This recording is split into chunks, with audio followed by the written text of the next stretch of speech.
The warning sirens started screaming at exactly 14:23 ship time. Hannah was drawing pictures in her notebook when the lights turned red and her mother grabbed her arm. Under the table. "Now," Tarim said. Her voice was calm, but her hands were shaking. Hannah crawled under the small table in their passenger cabin. She hugged her knees and watched her mother's feet move quickly across the floor. Tarim was pulling emergency supplies from the storage compartment. Food packets, water bottles, a small medical kit. The ship shook. Something loud crashed against the hull. Metal screamed. Hannah pressed her hands over her ears, but she could still hear everything. "Mom?" she whispered. "Stay quiet, baby. Stay very quiet." More sounds. Footsteps in the corridor outside. Heavy footsteps. Too heavy to be human. Hannah had lived on 3 different colonies in her 8 years. She knew what alien footsteps sounded like. These were wrong. These made the floor shake. Screaming started. Human screaming. Then weapons fire. The bright flash of energy weapons lit up the crack under their door. Someone was shouting in a language Hannah didn't understand. It sounded like growling and clicking mixed together. Tarim knelt down and looked under the table. Her face was very pale. "Hannah, listen to me. There's a cargo container in Bay 3, the tall blue one. Remember it?" Hannah nodded. They had walked past it yesterday. "I need you to run there. Hide inside. Don't come out until you hear human voices. Real human voices, not the translator kind. Do you understand?" "But Mom, do you understand?" Tarim's eyes were wet, but her voice was hard. "Yes, good girl. I love you so much." The door exploded inward. Tarim threw herself in front of the table. Hannah saw boots. 4 legs. Big clawed feet that dug into the metal floor. She saw her mother stand up and put her hands in the air. "The child," a voice growled. "Where is the child?" "There's no child here," Tarim said. "Just me. Just cargo. Nothing valuable." Something hit her mother. Hannah heard the sound of bones breaking. She bit her hand to keep from screaming. She tasted blood. "Search," the voice commanded. Boots walked around the room. Hannah heard drawers being pulled open. Containers being smashed. She couldn't see her mother anymore. She could see blood on the floor. "Nothing here, Captain," another voice said. "Move to the next cabin." The boots left. The door hung broken on its hinges. Hannah waited. She counted to 100 like her mother taught her. Then she counted again. Her legs were cramping, but she stayed still. When she finally crawled out, she didn't look at the floor. She ran. Bay 3 was 3 corridors away. Hannah's heart hammered so hard, she thought it would break through her chest. She ran past bodies. She ran past broken walls. She ran past a room where something was burning. The smoke made her eyes water. The blue container was exactly where she remembered. It was twice as tall as her father. The door was open just a crack. Hannah squeezed inside and pulled it almost shut behind her. Not all the way. She needed air. Inside was dark and smelled like plastic and oil. She found a corner behind some boxes and made herself very small. She put her arms around her knees and tried not to think about her mother's face. Tried not to think about the blood. Time moved strangely. Sometimes fast, sometimes so slow she thought it had stopped. She heard more screaming, more weapon fire, then silence. The terrible kind of silence that meant everyone was dead. Hours passed. Maybe days. Hannah couldn't tell. She fell asleep and woke up and fell asleep again. She drank from her water bottle. She ate one of the food packets her mother had given her. It tasted like nothing. Then the container shook. Someone was outside. Multiple someones. Hannah heard that clicking, growling language again. The door pulled open all the way. Light flooded in. She squeezed her eyes shut. "Found one," a voice said. "A small one." Hands grabbed her. Big hands with too many fingers. They lifted her up like she weighed nothing. Hannah opened her eyes and wished she hadn't. The creature holding her looked like something from a nightmare. It stood on 4 legs like an insect, but had 4 arms like a human. Its head was long and covered in scales. When it opened its mouth, she saw 3 rows of teeth. "Human child," it said. The translator box on its chest turned the clicking sounds into flat, emotionless words. "Valuable." Another creature walked up. This one was bigger. It wore dark armor covered in marks and scratches. On its chest was a symbol that looked like a broken skull. "Bring it to the ship," the big one said.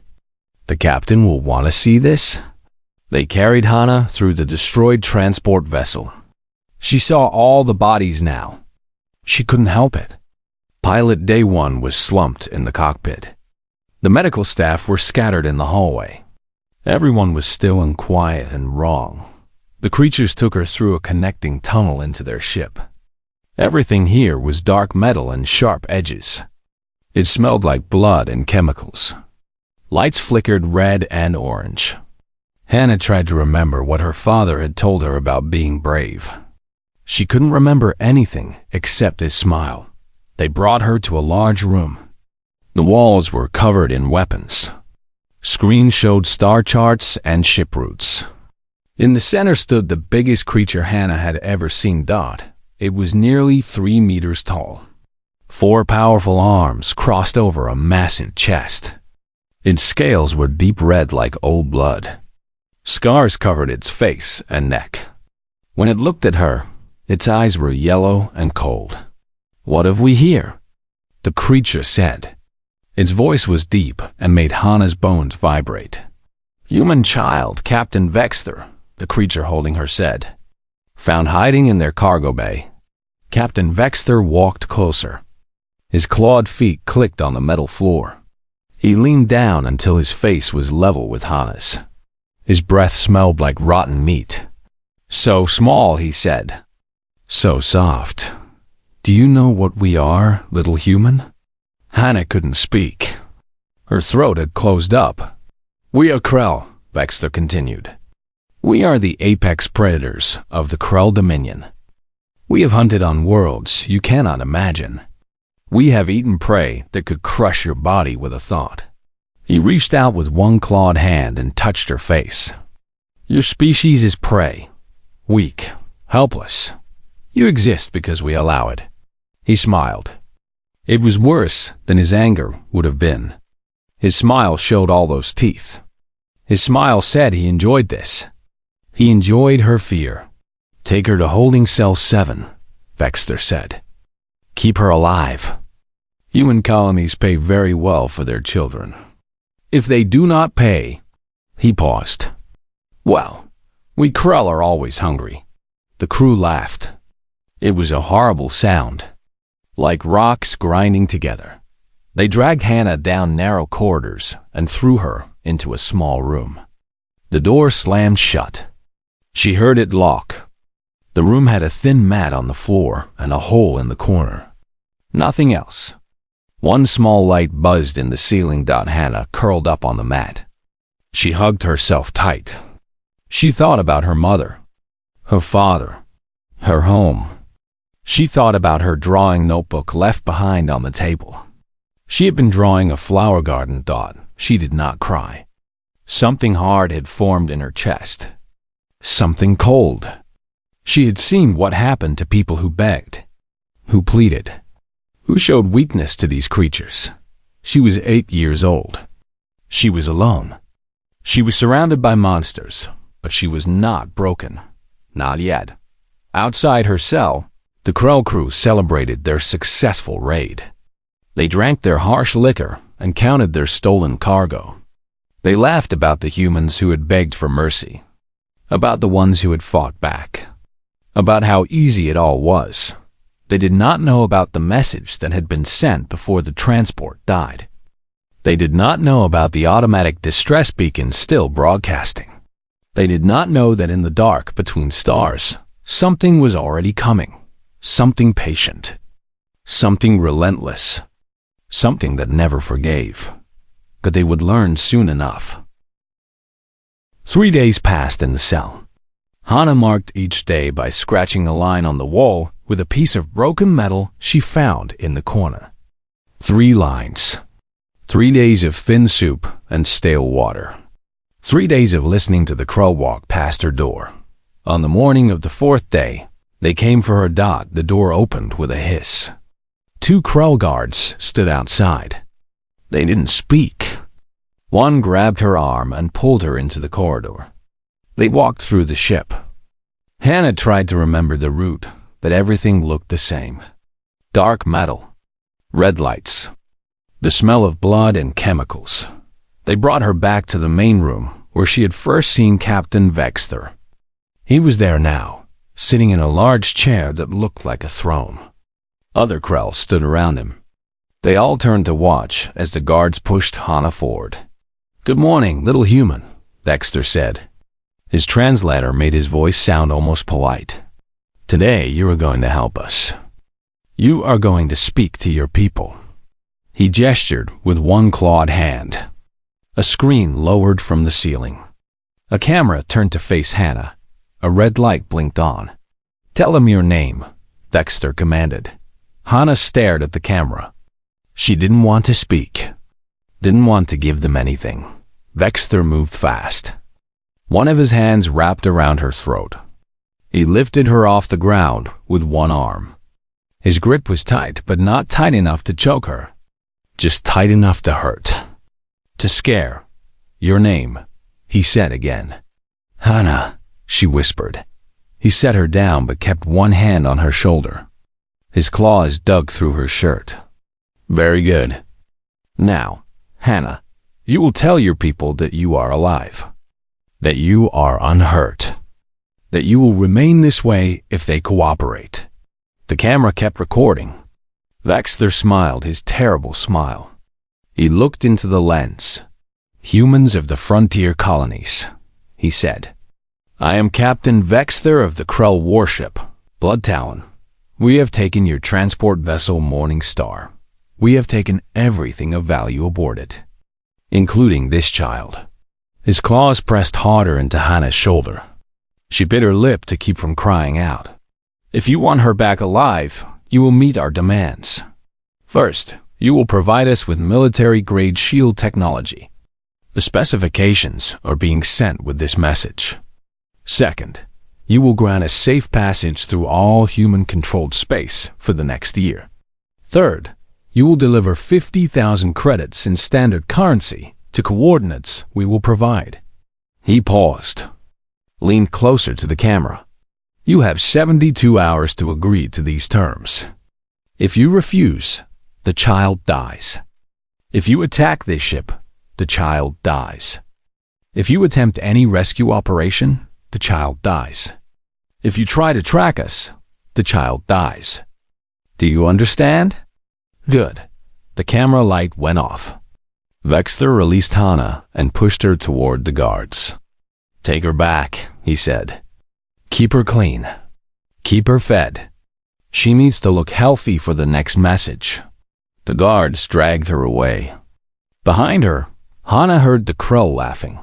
2,000 light years away, Admiral Jinho stood in the command center of Frontier Station Alpha. He was a tall man with gray hair and tired eyes. He had been in the defense fleet for 30 years. He had seen many terrible things. The message from the Blood Talon was one of the worst. "Play it again," he said quietly. Lieutenant Sua touched her control panel. The screen lit up. Captain Vexter appeared, holding a small girl by the shoulder. His smile filled the frame. Jinho watched the entire message without speaking. When it ended, the room stayed silent. "Options," Jinho said finally. Commander Bongsu stepped forward. He was the station's tactical officer. "We could negotiate. Give them what they want. Get the girl back. They will kill her anyway," someone else said. Krell don't keep their word. We could send a strike team, another voice suggested. Fast ships. Hit them before they know we're coming. And if they kill the hostage the moment they detect us? Jinho asked. No one had an answer. Lieutenant Sua cleared her throat. Sir, there's something you should know. When the distress beacon from the Morning Star activated, it was picked up by multiple ships, including one that was already in that sector. Jinho turned to look at her. Which ship? Sue hesitated. The HDF's Honey Badger, sir. The room went very quiet. Several officers exchanged glances. Someone muttered something under their breath. Jinho closed his eyes for a moment. When did they receive the signal? 4 days ago, sir. Right after the attack. And where are they now? Unknown, sir. They went dark immediately after acknowledging the distress call. Jinho walked to the large window overlooking the station's docking bays. Hundreds of ships were visible, transports, cargo vessels, a few military frigates. All of them looked clean and bright and official. The Honey Badger was none of those things. Tell me about the Honey Badger's crew, Jinho said. Su pulled up files on her screen. Captain Yuna commanding. Age 32. Former Special Operations. Lost her entire family to a Krell raid on Colony 7 5 years ago. She was off-world at the time. Requested transfer to anti-piracy operations immediately after. Crew? 17 total. All volunteers. All have personal history with Krell attacks. No crew member has served less than 5 years. They've been hunting Krell pirates for 23 months. Success rate? Sue paused. 100%, sir. Survivors among the pirates? None, sir, ever. Jinho turned back to face the room. The Honey Badger doesn't negotiate. They don't take prisoners. They don't follow standard engagement protocols. They also never fail, Commander Bongsu said quietly. 17 successful operations against Krell pirates. They always get the hostages out alive. They always eliminate the threat. And they never lose a crew member. They're a hammer, not a scalpel, Jinho said. And this situation requires delicacy. There's a child involved. With respect, sir, Sua said. Captain Yuna has recovered children before. 3 times. All 3 times, the children survived. The pirates did not. Jinho looked at the frozen image of Hannah on the screen. The little girl's face was pale and frightened. Vexter's clawed hand gripped her shoulder. Do we have any way to contact the Honey Badger? He asked. No, sir. They operate independently. They receive distress calls and respond. They don't check in. They don't ask for permission. So they're already on their way. Almost certainly, sir. Jinho was quiet for a long moment. Finally, he nodded. Send a response to the Krell. Tell them we're considering their demands. Tell them we need more time to gather the resources they requested. Buy us time. And if the Honey Badger reaches them first? Bongsu asked. Then the situation will resolve itself. One way or another. Should we send backup? Support ships? Jinho shook his head. The Honey Badger works alone. They always have. If we send ships, they'll ignore them. Or worse, consider them a liability. He turned back to the window. Somewhere out there in the dark between stars, a small ship was moving. A ship with a crew that never stopped. Never hesitated. Never showed mercy to those who harmed the innocent. Log this conversation, Jinho said. If this goes wrong, I want it on record that I made the call. And if it goes right, sir, Jinho almost smiled. If it goes right, there will be one less Krell pirate captain in the galaxy.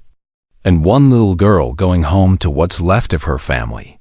He dismissed the staff and stood alone in the command center. On the screen, Vexter's smile seemed to mock him. The Krell captain thought he was clever. Thought he had planned for everything. Thought humans were weak and easy to control. Jinho had seen that look before. On other Krell captains. Other pirates. Other raiders who thought humans were prey. He had seen that look fade too. When they realized their mistake. When they learned what humans really were. When they discovered that the soft, weak prey species had teeth of their own. Somewhere in the dark, the honey badger was coming. And when it arrived, Captain Vexter would learn the same lesson all the others had learned. Some prey fought back, and some prey won. The HDF's honey badger did not look like a military vessel. It looked like something put together from spare parts and held together with anger. The ship was small for a corvette. Only 60 meters long. Its hull was dark gray metal covered in scratches and burn marks. Someone had painted words on the side in white paint. "We don't care." Below that was a list of names. Krell names. 23 of them. Each one had a line drawn through it. Inside the ship, Captain Yuna sat in the commander's chair. She was studying a holographic display of the Blood Talon. The Krell ship was larger than the Honey Badger. Better armed. Newer technology. None of that mattered. Distance? Yuna asked. Lieutenant Sangho checked his console. 4 light hours. We'll be in range in 6 hours at current speed. Weapons status? All systems green. Railguns loaded. Missiles armed. Boarding pods ready. Marine team? Sergeant Haiyan Wu's voice came over the intercom. Ready and waiting, Captain. We're already suited up. Yuna nodded. She was a small woman with short black hair and a scar across her left cheek. Her eyes were dark and hard. She wore a plain black uniform with no decorations except for a single patch on her shoulder. The patch showed a honey badger with its teeth bared. How many crew on the Blood Talon? She asked. Dr. Taeyang pulled up the information. He was the ship's medic and exobiologist. A thin man with glasses who looked too gentle for this kind of work. Looks were deceiving. Estimated 40 to 50 Krell, Taeyang said. Standard raider configuration. Mostly low-level warriors. Maybe a few experienced fighters. Captain Vexter is the real threat. He's been raiding for 15 years. Very dangerous. They're all dangerous until they're dead, Yuna said. She touched a control, and the hologram zoomed in on the Blood Talon's engine section. Weak point here. Same as all Krell raiders. They prioritize weapons over defense. Hit the reactor, and they're dead in space. What about the hostage? Sangho asked quietly. Yuna's expression didn't change. That's why we're here. To bring her home.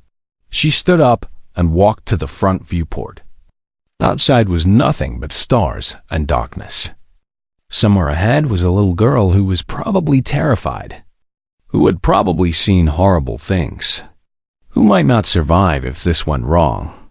Yuna had seen the video, had watched Vexter grip the child's shoulder with his clawed hand, had seen the fear in the girl's eyes, had seen that smile. She knew that smile. It was the same smile the Krell Raider captain had worn 5 years ago when he burned Colony 7, when he killed her parents, her sister, her nephew, everyone she loved. That captain was dead now. Yuna had killed him herself, put a knife through his primary heart and watched him bleed out on the floor of his own ship, but the smile kept appearing. On other Krell, other raiders, other predators who thought humans were weak. Captain? Sangho's voice pulled her back to the present. Yes? The crew is asking about the plan. Yuna turned to face her tactical officer. Sangho was young, but he had been with her from the beginning. He had lost his brother to Krell raiders. He understood. Same plan as always, Yuna said. We disable them. We board them. We eliminate them. We bring the hostage home. No survivors? No survivors. Sang-ho nodded and relayed the information to the crew. Yuna walked through the ship. It was small enough that you could cross from one end to the other in 2 minutes. Every space was used efficiently. No decoration, no comfort. Just weapons, armor, and the tools needed to do the job. In the armory, Corporal G1 was checking the explosive charges. She looked up when Yuna entered. "How many?" Yuna asked. "Enough to crack that ship open like an egg," G1 said. She was short and stocky with strong hands. Before joining the fleet, she had been a mining engineer. Now she used those skills to break things instead of build them. Make sure the charges are set for precision. There's a child aboard.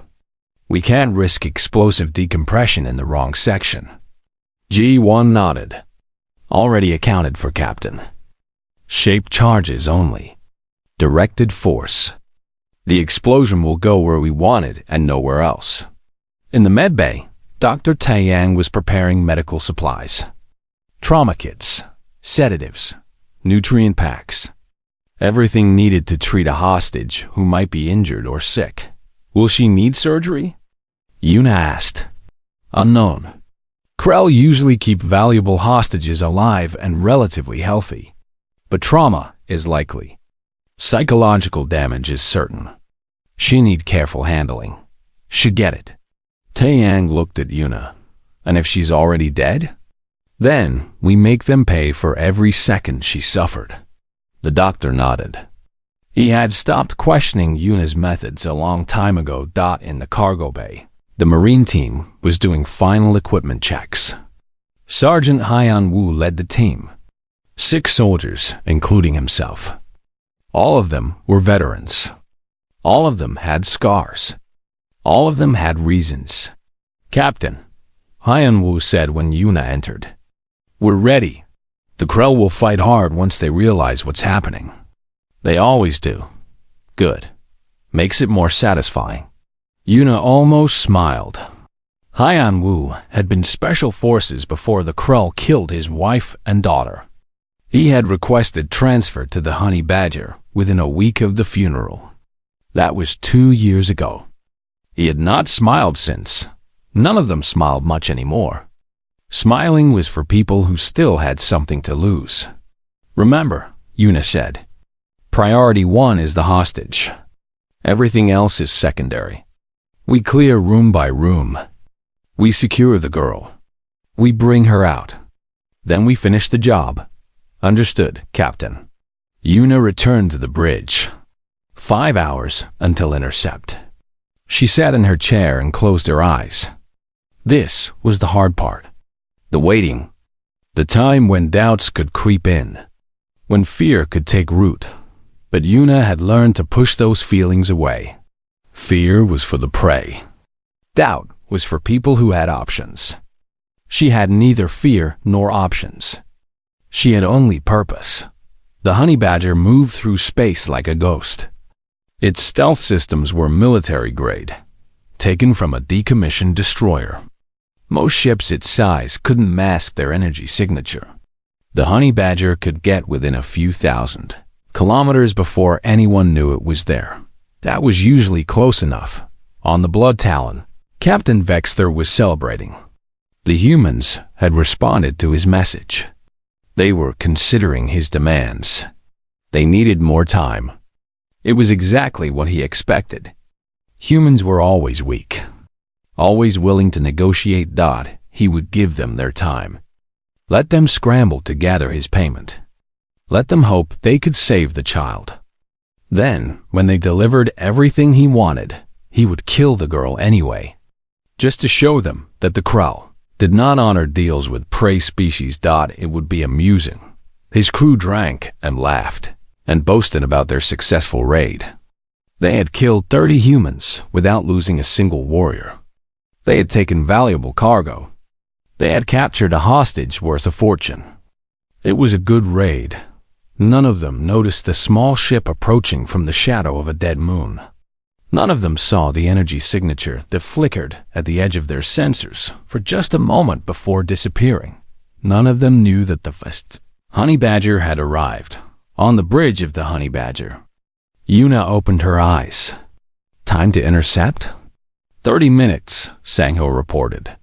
Power down all non-essential systems. Go full stealth. I want us invisible until we're on top of them. Yes, Captain. The lights dimmed. The ship went quiet. Only the essential systems remained active. Life support. Stealth field. Weapons.Yuna watched the distance counter tick down. 20 minutes. 15. 10. Captain, Sangho said quietly. If this goes wrong, it won't. But if it does, Yuna turned to look at him. If it goes wrong, that little girl dies alone and terrified, surrounded by monsters. That's not acceptable. So it won't go wrong. Understood? Yes, Captain. 5 minutes. Yuna activated the ship-wide intercom. All hands, this is the captain. We are about to engage a Krell Raider vessel. They have a human child hostage. Our mission is simple. Disable their ship, board them, eliminate all hostiles, and recover the hostage alive. This is what we do. This is what we're good at. Let's bring her home. She switched off the intercom. 2 minutes. The blood talon filled the viewport now. A large, ugly ship covered in weapons and armor. It looked powerful. It looked dangerous, thought. It looked like prey. Target locked, Sangho said. Waiting for your order. Yuna leaned forward in her chair. She thought about a little girl huddled in a cell. She thought about a mother who died protecting her child.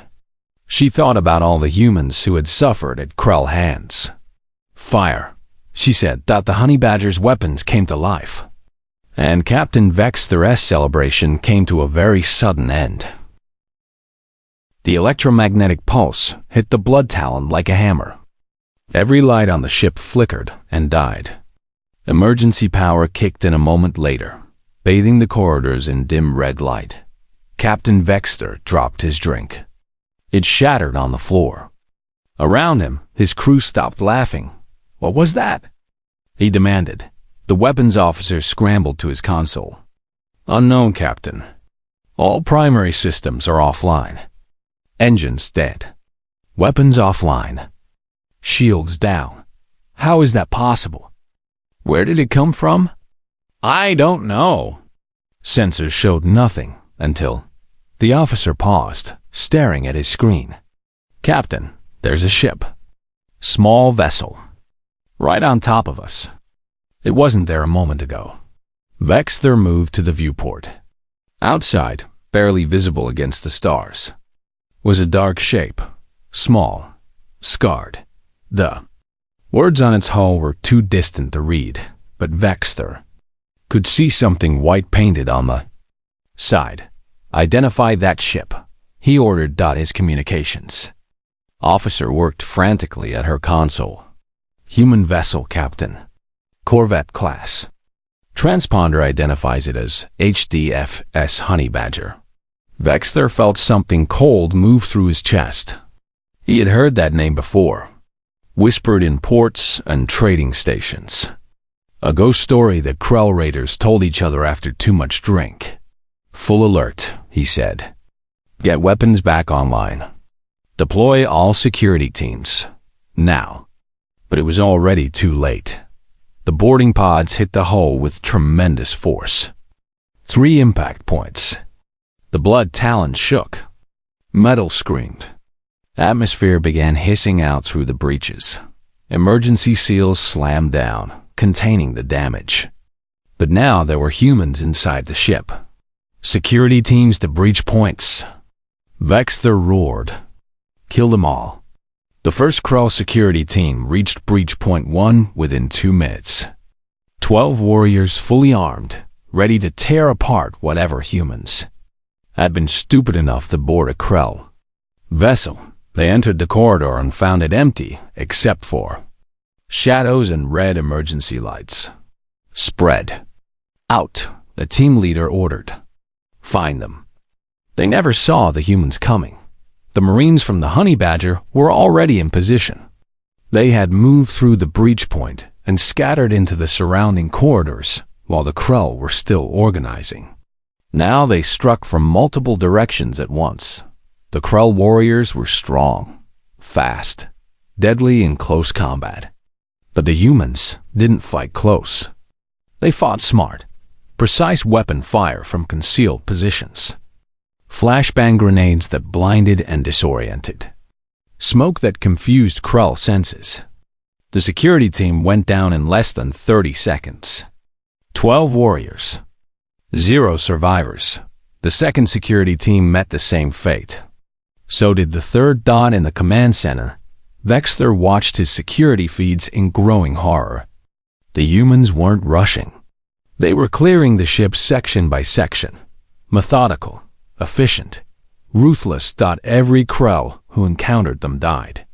Sometimes quickly. Sometimes not. How many humans? Vexter demanded. Unknown, Captain. At least 20. Maybe more. It was actually only 6 Marines. But they moved like shadows. Appeared in multiple places at once. Struck and vanished before the Krell could react. Sergeant Hyan Wu led the team with cold precision. He had fought Krell before. Knew their tactics. Knew their weaknesses. The Krell were powerful in direct combat. But they weren't trained for this kind of warfare. They were raiders, not soldiers. Section 3 clear, he reported over his comm. Moving to Section 4. Copy that.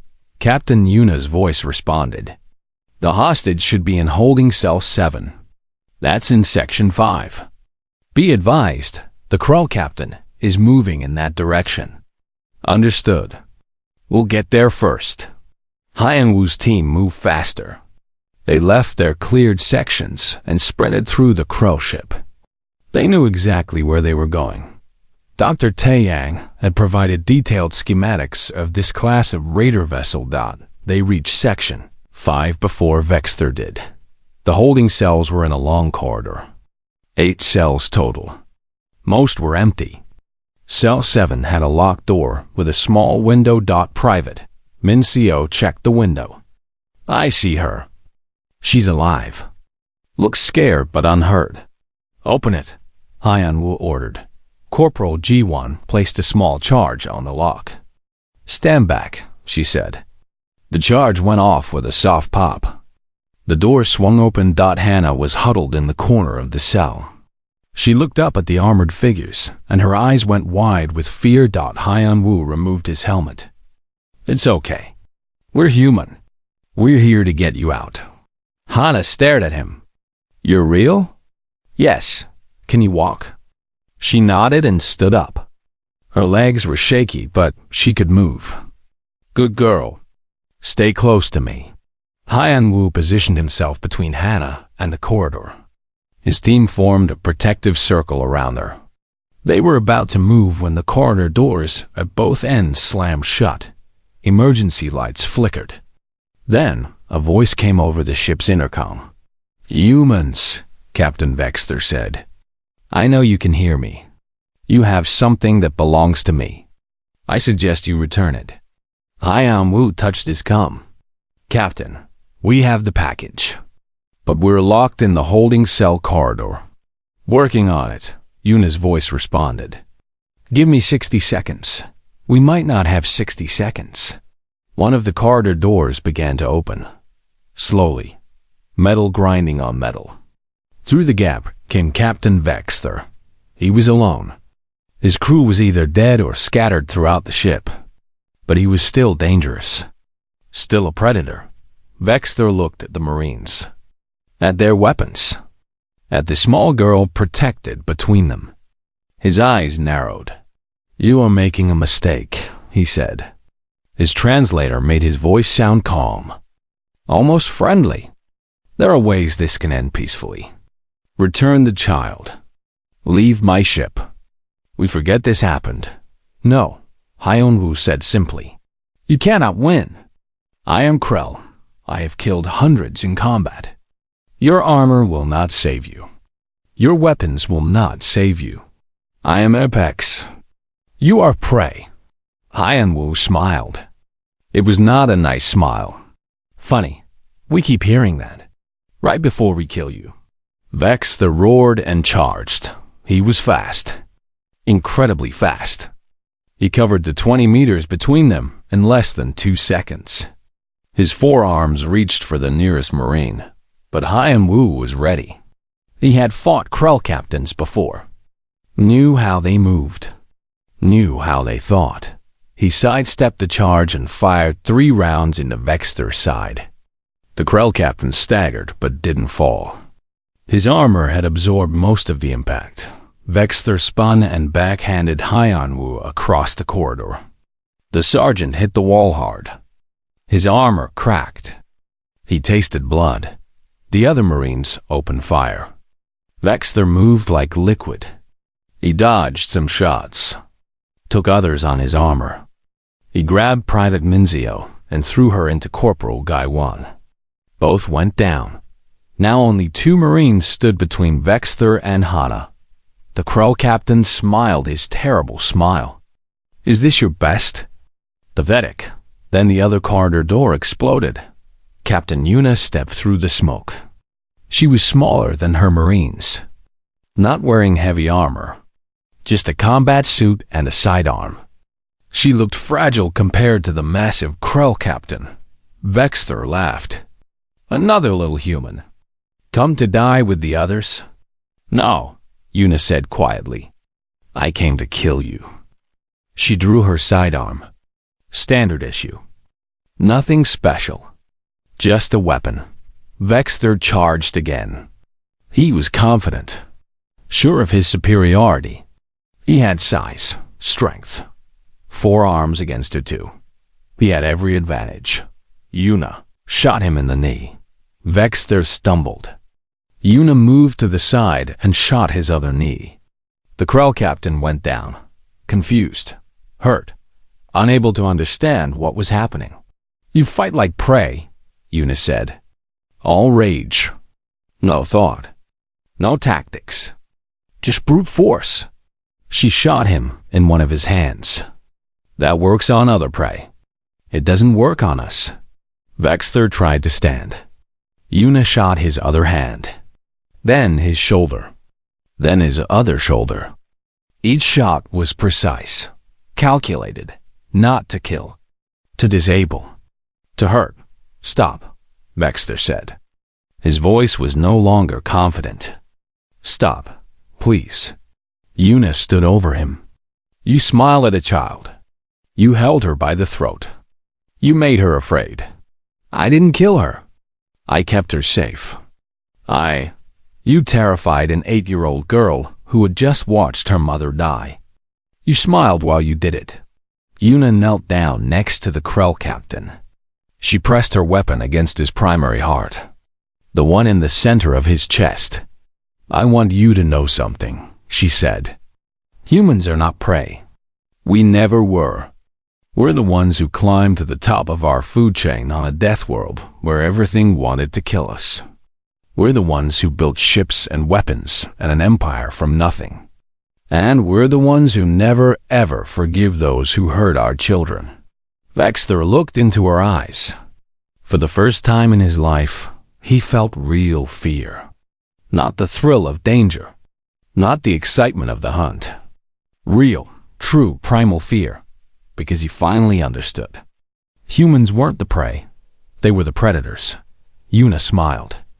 It was the same smile Vexter had given Hana. The same smile that said she enjoyed this. "Any last words?" she asked. Vexter had none. "Good," Yuna said and pulled the trigger. Captain Vexter died with his eyes open. His body went still on the cold metal floor. Blood pooled around him, dark and thick. The ship fell silent. Yuna stood up and holstered her weapon. She looked at Hyan-Woo, who was pulling himself to his feet. "Status?" "Bruised ribs. Maybe cracked. Nothing serious." He looked at his team. "Everyone alive?" Private Mincio and Corporal G1 were helping each other up. Both were battered but functional. "We're good, Sergeant." Yuna walked to where Hannah was standing. The little girl was pressed against the wall, staring at Vextheres' body. "Hannah," Yuna said softly. "Look at me." Hannah slowly turned her head. Her eyes were wide and empty. "It's over. You're safe now. We're taking you home. Is he dead?" Hannah whispered, double quotes, "Yes. Are they all dead?" Yuna glanced at Hyan Wu. He nodded. The teams had cleared the entire ship. Every Krell aboard was dead. 43 total. No survivors. "Yes," Yuna said. "Every single one." Hannah nodded slowly. Then she started to shake. Not crying, just shaking. Her body finally reacting to everything that had happened. Yuna activated her comm. "Dr. Tae-yang, we need you in Section 5. Bring a trauma kit." "On my way, Captain." While they waited, Yuna knelt down to Hannah's level. "I need you to be brave for just a little longer." "Can you do that?" Hannah nodded. "Good. We're going to take you to our ship. Our doctor is going to check you over. Make sure you're okay. Then we're going to take you somewhere safe. Somewhere with other humans. People who will take care of you." "My mom," Hannah said. "I want my mom." Yuna felt something twist in her chest. She knew that feeling. The desperate need for someone who was never coming back. "I know," she said quietly. "I'm so sorry." Dr. Tae-yang arrived with his medical kit. He was calm and gentle as he examined Hannah, checked her vitals, looked for injuries. She was dehydrated and malnourished, but otherwise physically unharmed. "She'll be okay," Tae-yang said. "Physically, at least. The psychological trauma will take time. Give her something to help her sleep," Yuna ordered. "She doesn't need to be awake for what comes next." Tae-yang prepared a mild sedative. "This won't hurt," he told Hannah. "It will just help you rest. When you wake up, you'll be on our ship, safe and warm." Hannah let him inject the medication. Within minutes, her eyes began to close. Hyan Wu picked her up gently and carried her toward the breach point where the boarding pods were still attached. Yuna stayed behind. "Captain?" Sang-ho's voice came over her comm. "Status? Hostage is secure. All hostiles eliminated. Preparing to scuttle the Blood Talon." "Understood. Do you need assistance?" "Negative. G1 and I can handle it." Corporal G1 was already placing explosive charges at key structural points throughout the ship. The Blood Talon would not be salvaged, would not be repaired, would not be used again. It would become debris. A warning to other Krell raiders about what happened when they touched human children. Yuna walked through the ship one last time. She looked at the bodies. Krell warriors who had thought they were apex predators, who had believed humans were weak, who had learned the truth too late. In the command center, she found Vexter's logs. She downloaded them to a data chip. Evidence of his crimes. Proof of all the raids he had conducted. All the humans he had killed. She also found something else. A trophy room, filled with items taken from his victims. Jewelry, clothing, personal effects. Each one had belonged to someone. Someone who had died screaming. Yuna felt no anger, no rage. Those emotions had burned out years ago. Now there was only cold purpose. She set charges in the trophy room. Extra charges. When the Blood Talon exploded, this room would be the first to go. Everything in it would be scattered across space. The trophies would become nothing, just like the Krell who had collected them. "Charges set," G1 reported. "Ready to detonate on your order." "Good. Let's go home." They returned to the boarding pods. The Honey Badger was waiting. As they crossed back to their ship, Yuna looked at the Blood Talon one last time. A big ship. Powerful, dangerous, but not dangerous enough. Once everyone was aboard, Yuna gave the order. "Detonate." G1 pressed the trigger. The blood talon came apart in a brilliant flash of light. The explosion was controlled, directional. It tore through the Krull ship's structure, breaking it into pieces. Within seconds, all that remained was debris and fading energy signatures. On the bridge of the Honey Badger, Una sat in her command chair and watched the debris field expand. "Set course for Frontier Station Alpha," she ordered. "Best speed." "Course set, Captain." 8 to 72 hours. In the medical bay, Hana slept on a clean bed. Dr. Taeyang had washed her face and hands, changed her into clean clothes, covered her with a warm blanket. She looked peaceful, like a child should look. Corporal G1 sat beside the bed. She had volunteered to watch over Hana during the journey back. Now she pulled out a small bar of chocolate from her personal supplies and placed it on the table next to the bed. "For when she wakes up," G1 said softly. The journey back to Frontier Station Alpha took 3 days. During that time, Hana slept most of the time. When she was awake, the crew treated her gently, gave her food, showed her around the ship, told her she was safe. She didn't talk much, just watched everything with those wide, serious eyes. On the 3rd day, as they approached the station, Hana came to the bridge. She stood in the doorway, looking small in the borrowed clothes G1 had given her. "Captain," she said. Una turned. "Yes, Hana? Thank you for saving me." "You're welcome." Hana was quiet for a moment. Then, "Why did you come?" "The Krull said you wouldn't. Said humans were too weak." Una smiled slightly. "Because that's what we do. We protect our own. Always." "Are there more people like the Krull? More bad aliens?" "Yes. Will you stop them too?" "We try." Hana nodded. She looked out the viewport at the station growing larger ahead of them. "When I'm older, I want to help." "Like you do." Una studied the little girl, saw the determination in her eyes. The same determination she had seen in the mirror 5 years ago after Colony 7 burned. "Then we'll be here," Una said. "When you're ready." Frontier Station Alpha welcomed them with full honors. Admiral Jinho himself was waiting at the docking bay. He watched as the Honey Badger landed, watched as the crew emerged, watched as Sergeant Hyan Wu carried a small girl down the ramp. Medical staff rushed forward with a stretcher, but Hana shook her head. She walked on her own, chin up, back straight. Jin-Ho knelt down when she reached him. "Welcome back, Hana. You're safe now." "I know," she said. "They told me. Is there anyone we can contact? Family? Friends?" Hana's expression didn't change, but her voice got very quiet. "My mom is dead. My dad is on the outer colonies. You can call him." "We will." "Right away." Medical staff led Hana away. Jinho stood and approached Captain Una. "Report," he said. "Krell vessel blood talon destroyed. Captain Vexter and entire crew eliminated. 1 hostage recovered alive and unharmed.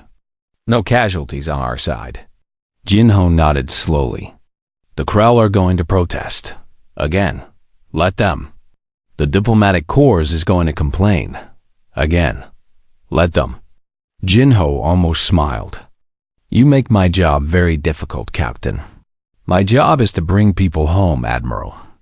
Not to make yours easier." "Fair enough." Jinho paused. "The data chip you transmitted. Vexter's logs. We've reviewed them. He was responsible for 17 raids on human vessels. 234 deaths. Then justice was served. Some would call it revenge. I call it removing a threat." Jinho handed Una a data pad. "New distress call. Came in 3 hours ago. Krell raiders hit a mining station in the Outer Rim. 20 workers missing. They're demanding ransom." Una took the pad and scanned the information. "When do we leave?" As soon as your ship is refueled and resupplied. 2 hours. We'll be ready in 1. Jinho watched as Yuna walked back to her ship. The honey badger sat on the landing pad, dark and scarred and ready. The white paint on its hull caught the station's lights. "We don't care," and a list of names below it. Soon there would be another name added to that list. In his office, Jinho filed his report. Another successful operation. Another Krell raider eliminated. Another warning sent to those who preyed on humans. The report was logged and transmitted to Central Command. From there, it would be shared with allied species, neutral parties, even the Krell Dominion itself. The message was clear. Humanity protects its own. Attack a human colony, raid a human ship, harm a human child, and the honey badger will come. And when it arrives, there will be no negotiation. No mercy. No survivors. Across the galaxy. In a Krell port city, the news of the Blood Talon's destruction spread quickly. Captain Vexter had been well known, respected, feared. Now he was dead.